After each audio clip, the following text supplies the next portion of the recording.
Coggeshall Farm Museum is a living historical farm set on 48 beautiful acres in Bristol, Rhode Island. This farm is being worked in much the same way as it was back in 1790. Depending on the season, you can see anything from weaving to blacksmithing, from sheep shearing to working with oxen. You might even see something as simple as making soap or preparing meals. Everything around the farm is done exactly as the early settlers did it, transporting you back in time. So whether you'd like to get back to nature and take a quiet walk, attend a workshop, or see demonstrations of 18th century skills, crafts, and farm work, Coggeshall Farm Museum is one place you'll want to visit again and again.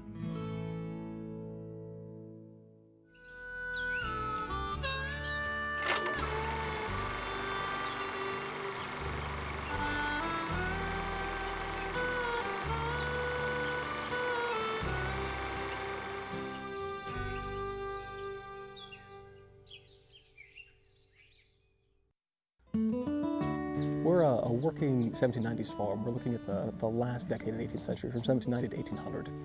And we're looking very specifically at farming in Bristol, in this particular area, this particular farm. It was a tenant farm in the period, so it wasn't occupied by the owners. It was occupied by folks who rented it. And we're trying to create an immersion experience to that time period. And so as you walk around and as you look through our exhibits, you'll be seeing us working on that exhibit and getting it to that point and hopefully capturing your imagination. It's a world that's so different than what we're living in that it's kind of interesting to bring to people the idea of how you did what you do, how you went about your daily life.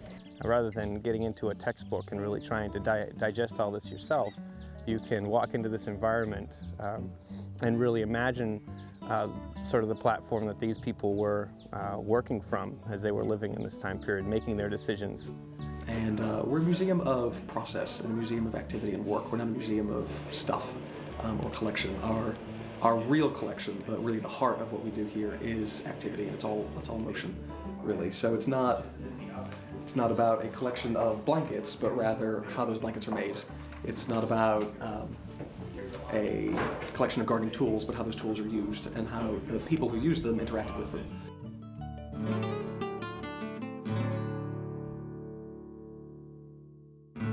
Back in 1790, all nails used for building were hand-forged nails. People had been using these types of nails for thousands of years, and in this time period, they were still forged the same way. The stock used to make the nails depended on what size nails were being made. In this demonstration, board nails are being made, so a 1/4-inch stock is being used. But primarily you're using board nails for if you're building a door or building a fence or putting shingles on a house, putting hinges on, pretty much all this size nail. To forge the nails, charcoal was used to fuel the fire because it was able to reach a temperature much beyond the melting point of iron. Eventually when the fire settles in a little bit, you've got a nice little hot spot to heat your nail. And all you need to heat is probably a 1/2 inch of metal to make a nail. So you try to get your fire controlled in such a way that you have enough material on it so it doesn't blow around, but it's a small enough fire that you're not wasting material. So you can achieve that by cooling the outer edges of the fire.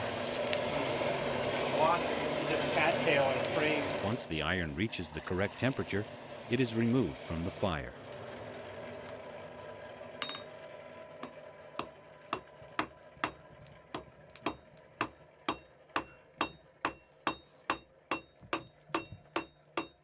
You start by just forging out a shank. You make a shoulder the first couple of blows that defines where the nail is going to get caught in the header and the lump of metal that will eventually become the head. And you just forge out a rectangular shank. They're hardly ever square. They're a little bit more useful that way. And then you cut it most of the way through, but not all the way through. And then grab the nail header, which makes the nail head. That lump gets stuck there, you see. And then you can smash it into a rose head. So there are 4 little facets. I'll pull this off. That form the head.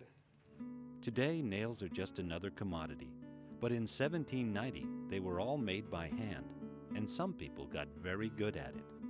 In England, most of these nails are made by a nail maker and a nailsmith. And he's making nails exclusively all day long. He's not making a whole lot of things in some nails. He's making probably 1,000 to 2,000 nails in a day. Obviously, I can't make that many. I'm not doing it as much as these guys used to be, but I aspire to it.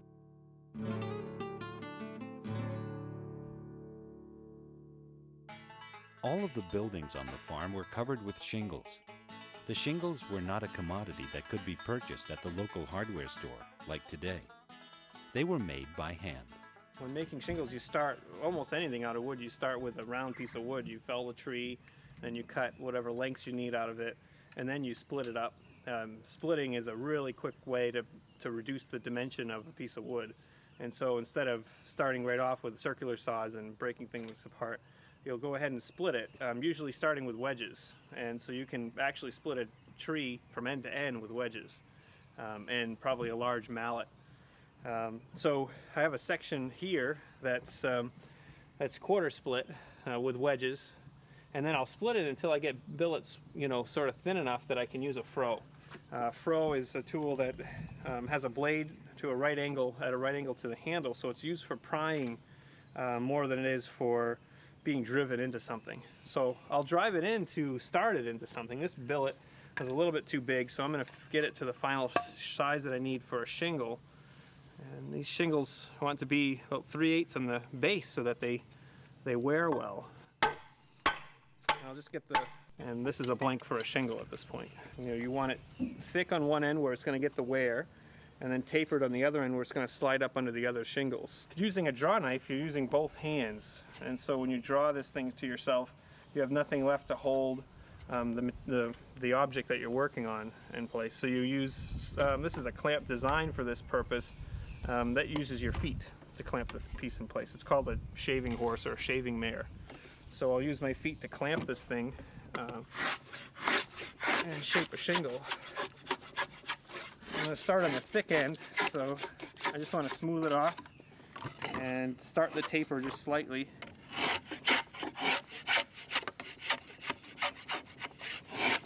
And then you use your eye just to find the high spots. Get it fairly straight, doesn't have to be perfect. So now you basically have the taper on the shingle, and I need to joint it. The sides are too crooked. This is a Cooper's plane, but it works great for jointing shingles as well. And that's a finished shingle, ready to go.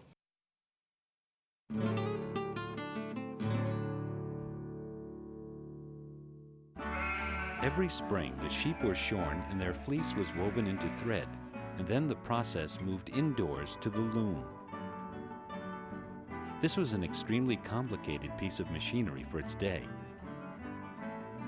So this is some wool for some blankets, and it's being woven in a twill weave, a twill pattern that has every thread going over 2 threads and under 2 threads throughout the whole fabric. And what we do to weave is set up this loom. All the threads for the length of the cloth get wound in this back beam here. They get pulled forward and they get threaded through these harnesses. 4 through 2, 1 all the way across here for this kind of weave. And then the actual weaving takes place here in the front of the loom. In order to do that, I need to separate groups of threads in order to throw a shuttle carrying a weft thread through that space and create the actual woven cloth. So for this kind of pattern, we have to bring down the first and the second harnesses first, which are attached to treadles that my feet are pushing down. We take the shuttle with the thread inside, wound here, beat that thread in, change the set of threads that are down, so now it goes from 1 and 2 to 2 and 3. Bring this forward, we have a new shed here, a new space. That shuttle goes through, close it in, from 2 and 3 it goes to 3 and 4, have that new space opened up, throw the shuttle, beat it in, 1 and 4. It's that last of the 4 changes that need to happen for this pattern, and then it begins again. We're now 1 and 2 are back down, we have that new shed. The women in the household are probably making things like blankets, sheets,